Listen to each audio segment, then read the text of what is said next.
I thought I knew about all the women in your past, Jack. Mitzi was never my woman. But you never even told me that the two of you were close. Well, there was nothing to tell, Carly. We were just... we're friends.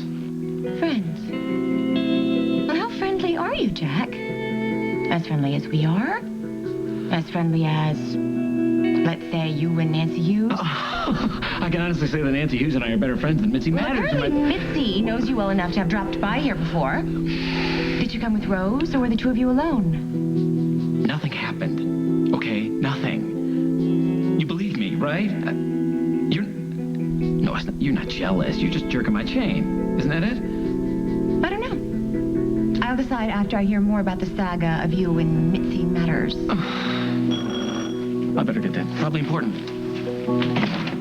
Rosanna, come on in. What brings you by? I mean, it's not like you need a reason. You're welcome anytime. Carly, look, it's Rosanna. I hope I'm not interrupting anything. No, not at all. In fact, I was just on my way to the station. I thought you didn't have to go back to work until I'll be back as soon as I can. Love you. Well, make sure when you come back here, you've got your story straight.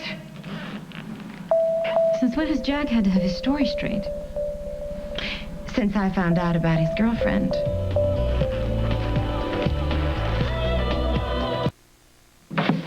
You're not at all jealous of some old girlfriend showing up on your doorstep. Mitzi isn't Jack's old anything. Did you or did you not say that you caught them kissing?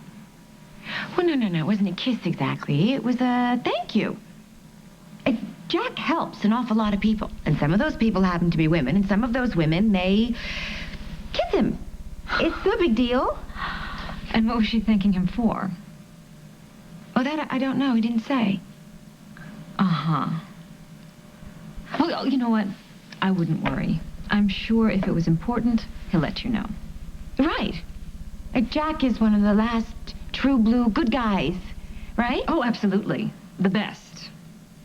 Thank you so much for lending me these clothes. Sure. Really I'm glad that you can use them. Yes. The cabinet will look adorable. Yes. Give him a kiss for me. I will. Thank you so much. And I'll call you later, okay? Okay. Thank you. Bye.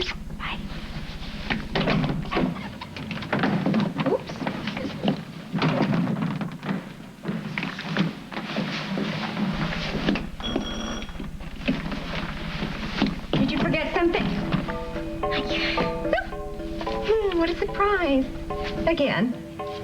Yeah, well, I saw you had company. I didn't want to intrude or anything, but I think that I left a pair of gloves here earlier. What do they look like? Oh, 5 fingers, real frilly, most gorgeous little gloves a girl could want. I haven't seen anything like that. Maybe they got stuck in the sofa cushions. I can't tell you how many pencils and change and things I've lost in these cushions. In these very cushions? On this particular sofa? Maybe I should skedaddle and get going until Jack. Maybe you ought to sit down. Okay? I think it's about time you tell me just how well you know my sofa and my husband. Well, I guess you could say we all got acquainted when I used to live here. You don't say. Now, how long did you say you and Jack were living together? Must have been months, but you know what they say, time flies when you're having fun. Just how much fun were you having? Well, not much, actually. I mean, you and Rose and Emily had been kidnapped and taken to God knew where, and Jack and I guess we just kind of needed each other. Really? You needed each other. Just go on. Look, before you go getting any crazy ideas about what was happening here in Milltown where you were getting tortured in the Alps, Jack was a perfect gentleman, okay, from beginning to end. It was separate beds, separate everything. I cooked, he cleaned. I worried, he worried.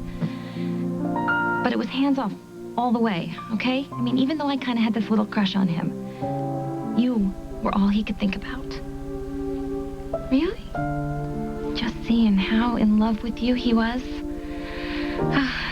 it tore me apart. I mean, you're everything to him. I always wanted somebody to love me like that, So that's why I pretended that I left my gloves here. I wanted to explain that. Jack has been nothing but good and decent to me, and he doesn't deserve to get in trouble for something maybe I wanted, but never happened. And that kiss? You were thanking him for what? He just agreed to do a favor for me. And what kind of favor might that be? Would you look at the time? No. What kind of favor, Mitzi? You know what? It was totally innocent, okay? Cross my heart, and Jack will fill you in on everything, all right? Listen, thanks for the tea. Okay. Mitzi! Jack.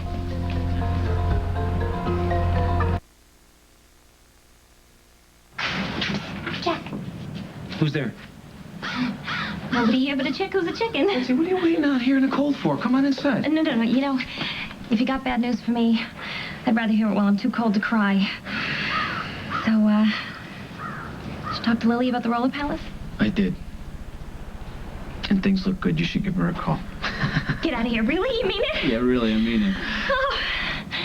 Jack Snyder, I have said it 1,000,000 times, and I'm going to say it 1,000,000,000 more. You're the best.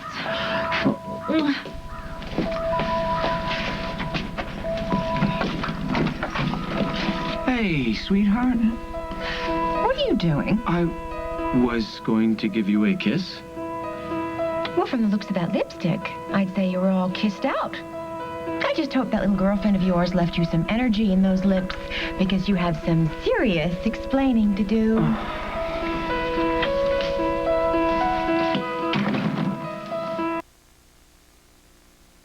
Nothing is going on between me and Mitzi. Never has, never will. We're friends. So I heard. Well, and things never got physical between us. Certainly never like this. Never even crossed my mind. I'm really glad to hear that, Jack. So, you're not mad at me? Well, it would have been nice to know in advance that you and Mitzi were friends at one point. I never mentioned that. I should have, yeah. And while you were at it, you should have told me that the two of you lived together while I was off in Spa Land. I never mentioned that either. No, not a word. Well, Carly, we were under a lot of stress, and you were missing in action, and I was worried to death about you. I know. And that's why it's completely understandable that a few pertinent details about our time apart just slipped your mind. Yeah. But if you ever forget to mention another woman in your life again, Jim, you got it? I got it. Good.